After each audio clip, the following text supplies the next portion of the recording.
Lost voices echo through the constant announcements, yet in all this noise, I hear nothing at all.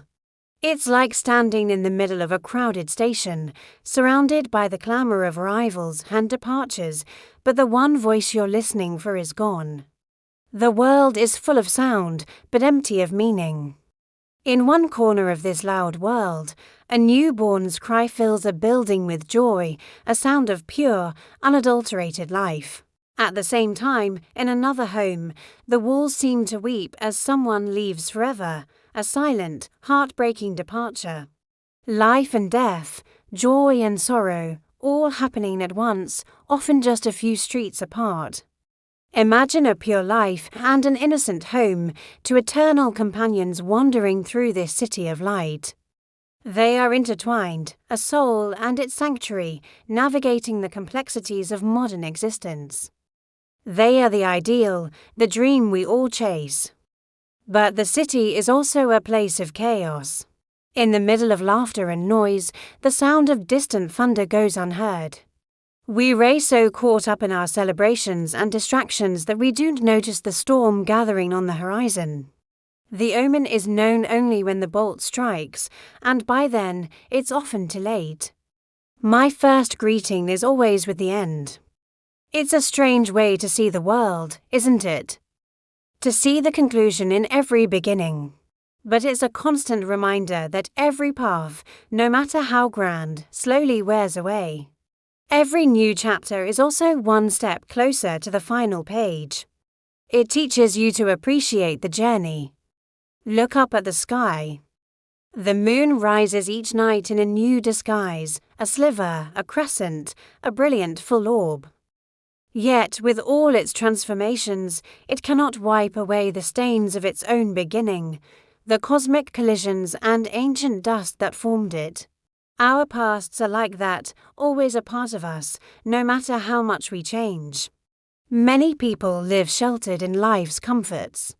They have their routines, their securities, their warm homes. They've built walls around their world to keep the harsh realities out. So why would they listen to an exile's tale?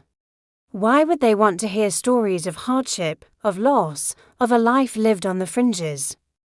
The discomfort of another's truth is often too much for a comfortable soul to bear. Picture this: in the marketplace of the heartless stood the King of Hearts. A person full of love, trust, and empathy, trying to trade in a currency no one else valued. He believed in the goodness of the universe, and for that faith, he was betrayed by it. It's a tragic story, but one that plays out every day. The kindest souls are often the ones who get hurt the most.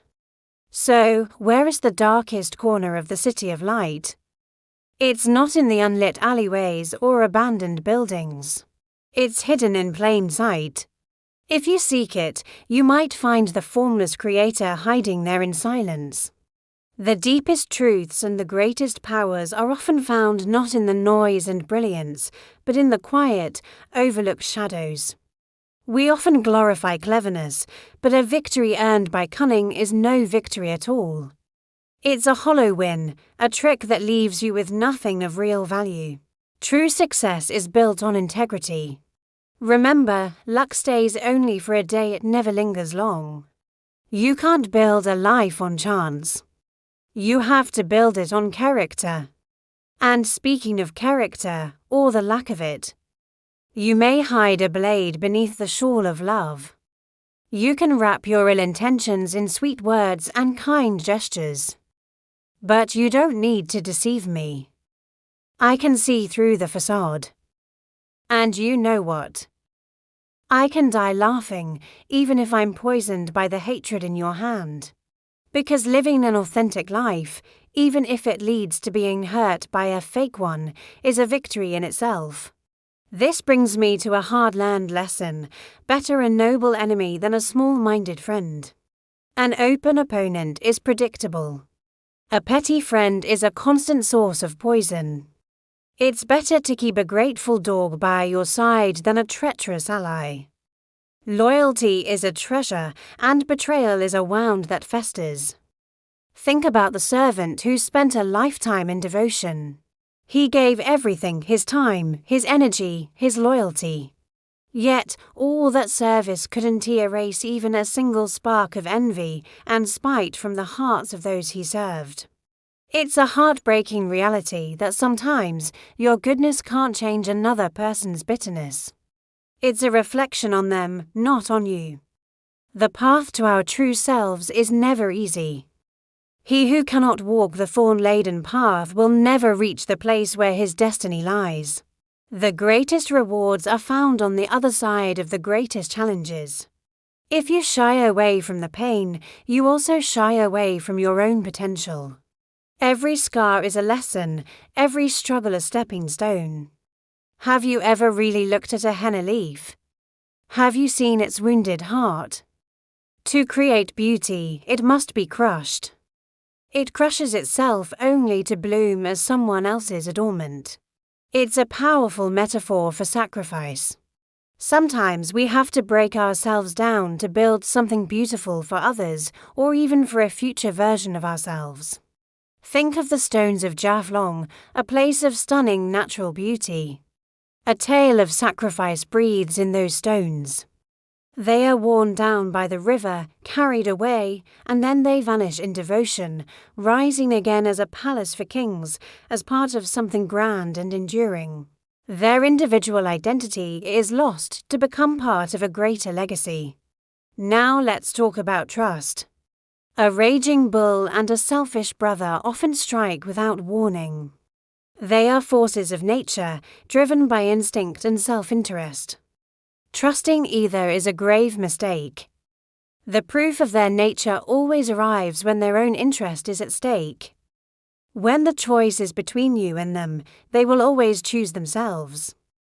Be careful where you place your trust. Do you record every deed in your book of debts? Do you keep a running tally of who owes you what? If so, you're missing the point of true connection. What I've done for you was never written in charity's pages. It was an act of love, of friendship. It wasn't a transaction. Don't cheapen kindness by turning it into a debt. It's a strange thing, but for those who devote themselves to harming me, I find myself standing apart from the conflict. Instead of fighting back with the same energy, I find myself praying for their peace. Because a person who is at peace with themselves doesn't feel the need to cause pain to others. Their actions are a cry for help, a reflection of their own inner turmoil. And finally, the most painful question of all. In the name of life, you hurled me into the pit of death. You, the one I trusted most. It's a strange and bewildering betrayal. I always thought you were my dearest friend. To be pushed into darkness by the person you believed was your light is a wound that cuts deeper than any other. It's a paradox that leaves you questioning everything you thought you knew about love, loyalty, and friendship. But even from the bottom of that pit, you can start to see the sky again. You can learn, you can heal, and you can climb back out, stronger and wiser than before. Thank you for walking this path of reflection with me. These thoughts are heavy, but they are also seeds of wisdom. If any of this resonated with you, let me know in the comments. Don't forget to like and subscribe for more journeys into the heart of what it means to be human. See you next time.